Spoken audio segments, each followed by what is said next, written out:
In the previous problem asked, given mean and asked about a variable, but which is a raw data. Raw data ఇచ్చి దానికి mean value ఇచ్చి రా డేటాలో ఒక అబ్జర్వేషన్ని skip చేస్తాం. Observation బట్టి ఇంతకుముందు ప్రాబ్లంలో ఫ్రీక్వెన్సీని మిస్ చేసి స్కిప్ చేసి, ఇక్కడనేమో ఒక అబ్జర్వేషన్ ఇవ్వట్లేదు. ఒక అబ్జర్వేషన్ పి అట 10, 12, 18, 13, పి అండ్ 17. వీటన్నిటి మీన్ 15 అట. అయితే ఈ వదిలిపెట్టిన అబ్జర్వేషన్ ఉంది చూడండి, మర్చిపోయిన అబ్జర్వేషన్ ఉంది చూడండి, దాన్ని ఫైండ్ అవుట్ చేయాలి. But which is raw data, not a frequency distribution table. ఇది ఫ్రీక్వెన్సీ డిస్ట్రిబ్యూషన్ టేబుల్ కాదు. ఇదేంటి బాబు? Raw data. రా డేటాకి మీన్ ఇస్తున్నాం. Mean how much? 15. కానీ రా డేటాకి మీన్ని ఫైండ్ అవుట్ చేయాలంటే వేరొక ఫార్ములా ఉంటుంది. ఏంటిది సార్ అంటే sum of observations by number of observations. అంటే అబ్జర్వేషన్స్ మొత్తం యాడ్ చేయాలి. అవన్నీ ఉన్నాయి లెక్క పెట్టుకొని ఆ నెంబర్తో డివైడ్ చేయాలి.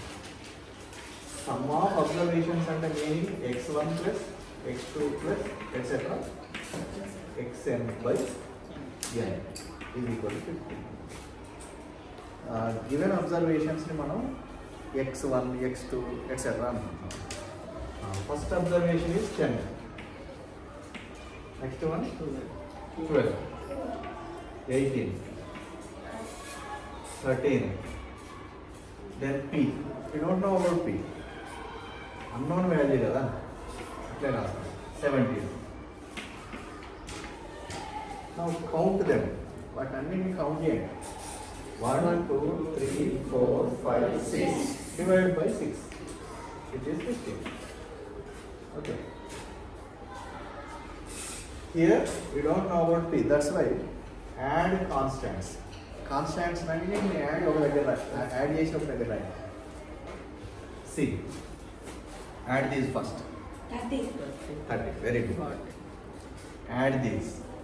50. 13 plus 17 how much? 40. 13 plus 17 how much? అదొక 30, ఇదొక 30. ఎంత? 60. 60కి ఇంకొక 10 కలుపుతాం.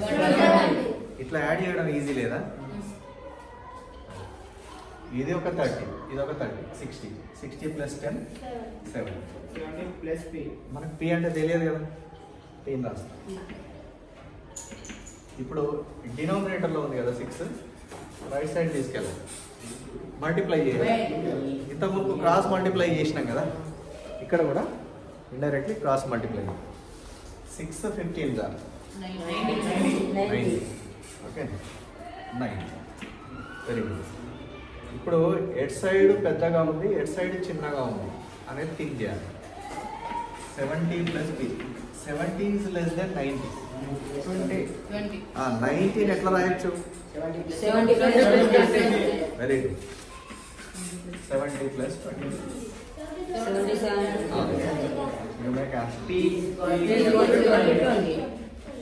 మనల్ని ఏమడిగాడు మరి? వచ్చిందా లేదా?